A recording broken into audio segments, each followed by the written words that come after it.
Neha Singh and I welcome you all in my YouTube channel Math Concepts and Practice. This is the part 6 of chapter number 4 Basic Geometrical Ideas. इस part में हम geometry के बारे में बात कर रहे हैं। लास्ट वीडियो में हमने ज्योमेट्री के अंदर कर्व्स एंड पॉलीगन्स की बात की थी और साथ में एक्सरसाइज 4.2 सॉल्व की थी। और इस पार्ट में हम बात करेंगे एंगल्स की। What are angles?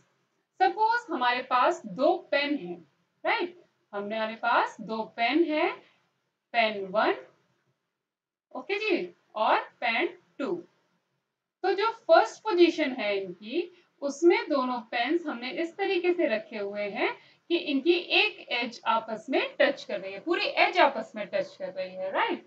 और जो दूसरी पोजीशन है उसमें क्या हो रहा है, उस पोजीशन में केवल एक पॉइंट पे ये दोनों पेन्स एक दूसरे को टच कर रहे हैं और इस पॉइंट के अलावा कोई भी पॉइंट ऐसा नहीं है दोनों पेन्स का जिसपे ये टच कर रहे हो। तो इस तरीके की जो पोजीशन है, सेकंड पोजीशन 2 जो है इन पेन्स की, और इसके बीच में जो ओपनिंग हमें दिखाई दे रही है ये वाली, इसको हम क्या कह देते हैं? इसी को हम एंगल कह देते हैं, राइट? तो इस तरीके से जैसे हम दोनों पेन्स के बीच में ये एंगल देख पा रहे हैं, और भी कई सारे एग्जांपल्स हैं जहां हम एंगल्स देख सकते हैं। जैसे हम बुक रीड करते हैं, जब बुक बंद होती है तो क्या होता है कि पेजेस के सारे पॉइंट्स एक दूसरे से टच कर रहे होते हैं। जब हम रीड करने के लिए बुक को ओपन करते हैं तो दोनों पेजेस के बीच में हमें कुछ इस तरीके की ओपनिंग दिखाई देती है, वो उन दोनों पेजेस के बीच का एंगल बन जाता है। इसी तरीके से अगर कोई डोर क्लोज है और उसको हमने ओपन किया, राइट, तो क्लोज पोजीशन से ओपन पोजीशन तक जाने में उसने जो भी मूवमेंट की वो क्या है, वो एक एंगल बनाती है। या फिर ओपन डोर से क्लोज डोर की जो पोजीशन होगी उस तक जाने में भी क्या होगा, एक एंगल बन जाएगा। तो इस तरीके से कुछ रियल लाइफ एग्जांपल्स हम एंगल के समझ सकते हैं। इसके अलावा अगर आपको कुछ और रियल लाइफ एग्जांपल्स मिलते हैं एंगल्स के, तो आप मुझे वो कमेंट बॉक्स में शेयर कर सकते हैं। तो आते हैं अपने इस एंगल्स की डेफिनेशन के ऊपर जो हम डिस्कस कर रहे हैं अभी। सपोज अगर पेन्स की लेंथ हम थोड़ी सी और इंक्रीज कर दें, राइट, यहाँ इस पेन की भी लेंथ इंक्रीज हो गई, तो क्या इस एंगल पे कोई फर्क पड़ेगा? नहीं, इन पेन की लेंथ कितनी भी हो जाए इस एंगल पे कोई फर्क नहीं पड़ेगा, राइट? तो ये कुछ जो पेन है इसकी जो लेंथ है इससे कोई असर नहीं पड़ रहा है। ये किस तरीके का हमें आइडिया दे रहा है? एक हमें रेज का आइडिया दे रहा है। सपोज अगर हमारे पास दो रेज हैं, राइट, इस तरीके से एक रे है और एक रे ये वाली है, राइट? तो ये जो दो रेज हैं, अब क्या हो रहा है कि एक पॉइंट पे तो ये एक दूसरे को मिल रही है। सपोज इसको हमने नाम दे दिया पॉइंट P, ओके जी।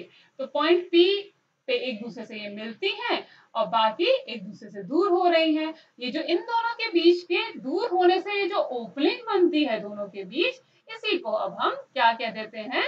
एंगल कह देते हैं, राइट? तो बेसिकली जो हम बात करेंगे एंगल की, तो हम एंगल की शुरुआत कहाँ से करते हैं? हम रेज के साथ करते हैं, यानी कि एक इसका एंड पॉइंट होता है, रेज का एक कॉमन एंड पॉइंट होता है, और दूसरी डायरेक्शन में ये दोनों रेज जो है इंफिनिटी तक जा रही होती हैं या फिर इंडेफिनिटली एक्सटेंड हो रही होती है, राइट? और इन दोनों के बीच की इस ओपनिंग को हम एंगल कह देते हैं। अब इस एंगल को नाम कैसे दिया जाता है वो एक बार देख लेते हैं। सपोज ये जो फर्स्ट रे है इस पे मैंने एक पॉइंट ले लिया, इस पे एक पॉइंट ले लिया Q, राइट? तो इस रे का नाम क्या हो गया? PQ, और इस तरीके से इसको लिख दिया। और दूसरी रे पे मैंने एक और पॉइंट ले लिया R, अब इस रे का नाम हो गया PR, राइट? तो इस एंगल का हम नाम कैसे देंगे? हम इसको नाम देंगे एंगल QPR। अब ये जो सिंबल हमें दिखाई दे रहा है ये किसका सिंबल है? ये एंगल का सिंबल है। जब भी हमें एंगल लिखना होता है तो पूरा एंगल ना लेके हम ये सिंबल यूज करते हैं। अब ये नाम को एक बार चेक कर लेते हैं। इस नाम में क्या हो रहा है? एक जो कॉमन पॉइंट था दोनों रेज का P, उसको हम बीच में लिखते हैं और बाकी जो दोनों पॉइंट्स थे, दोनों रेस पे पॉइंट्स लाई करते थे, उनको हमने यूज करके इस एंगल का नाम दे दिया और एंगल का नाम बन गया QPR, जिसमें P जो कॉमन पॉइंट है वो हम बीच में लिख रहे हैं, राइट। तो इस तरीके से एंगल को नाम देते हैं। अब हमारे दिमाग में एक क्वेश्चन तो ये आता है भाई कि ये जो एंगल है, क्या हम इसको एंगल P नहीं लिख सकते? क्या हम इसको एंगल P नहीं लिख सकते? तो सपोज अगर मैं एक रे और खींच लूं, एक रे और बना लूं इसी पॉइंट P के साथ, मैंने एक रे और बना ली, राइट। तो ये भी कहां से स्टार्ट हो रही है? इस पॉइंट P से। अब अगर एंगल P की बात करेंगे और इस रे पे एक और पॉइंट अगर मैंने ले लिया S, ओके, तो क्या हमें समझ में आ रहा है इस एंगल P की वैल्यू क्या क्या हो सकती है? एंगल QPR भी हो सकती है, राइट। एंगल QPR भी हो सकती है। QPR हो जाएगा ये वाला एंगल। दूसरा अगर हम चेक करें तो इसकी वैल्यू एंगल SPQ भी हो सकती है, एंगल SPQ, राइट। और तीसरा अगर हम देखें तो ये पूरा का पूरा एंगल ये वाला भी बन सकता है अगर हम P एंगल की बात करते हैं, और ये एंगल कौन सा है? Angle SPR। तो अगर सिर्फ हम P लिखते हैं एंगल का नाम, तो बड़ा ही कंफ्यूजन हो जाता है कि हम कौन से एंगल की बात कर रहे हैं, एंगल QPR की बात कर रहे हैं, एंगल SPQ की बात कर रहे हैं, या एंगल SPR की। इस कंफ्यूजन से बचने के लिए हमेशा नाम हम किसी भी एंगल का तीन पॉइंट्स को यूज करके देते हैं। जैसे कि हम यहाँ देख सकते हैं, हमने जो दो रेज एंगल फॉर्म करती हैं उन दो रेज से एक एक पॉइंट उठाया, ठीक है जी, और जो कॉमन पॉइंट था वो बीच में लिख दिया। उस तरीके से हम किसी भी एंगल का नाम देते हैं। जैसे यहाँ पे हम देख सकते हैं कि दो रेज थी, कौन सी रेज? PQ एंड PR, और PQ और PR के कॉमन पॉइंट को बीच में लिख दिया, और जो QR जो कॉमन नहीं थे उनके साथ P को यूज करके हमने एंगल का नाम दे दिया angle QPR।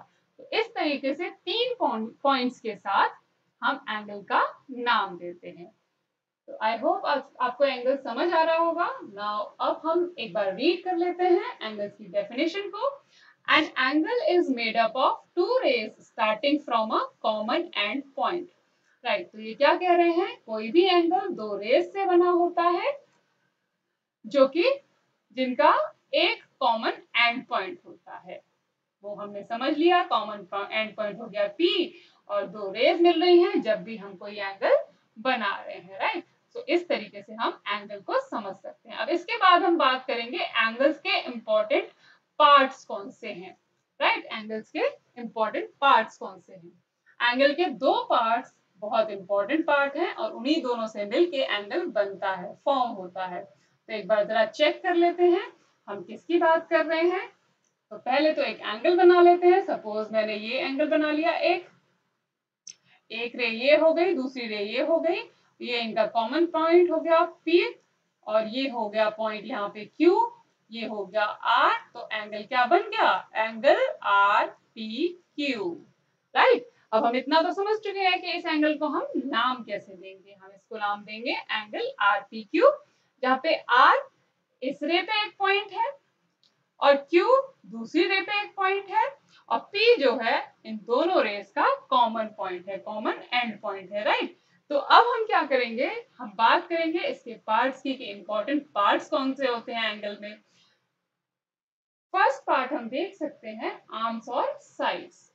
The two rays forming the angle are called the arms or sides of the angle। जैसे कि हम यहाँ देख सकते हैं PR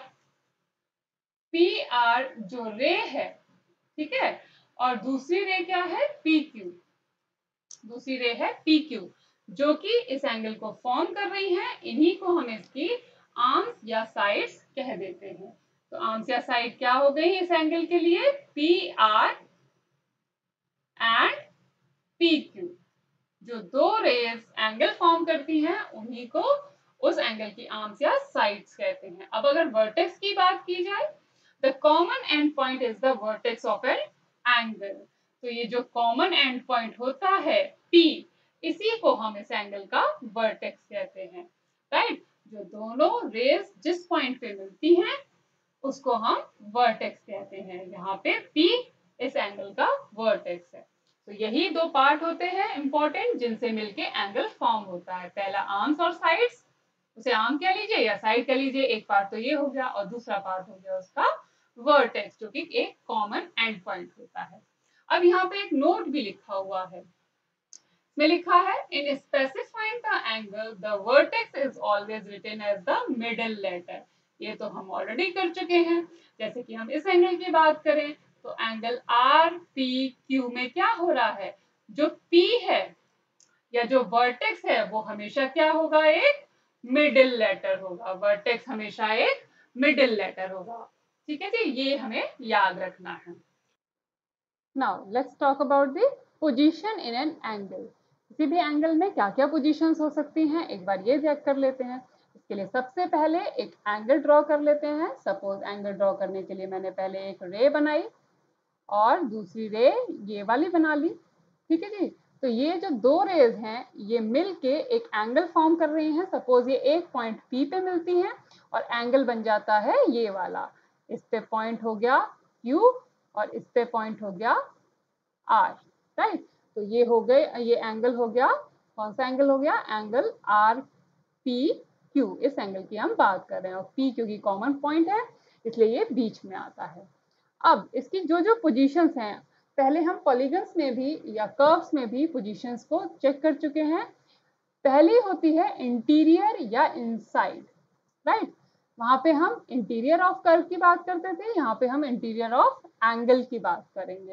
अब इंटीरियर क्या हो जाएगा, सपोज मैंने ये PR रे के नीचे वाला एरिया शेड कर दिया, इस तरीके से ऐसे शेड कर दिया मैंने ये वाला एरिया, राइट।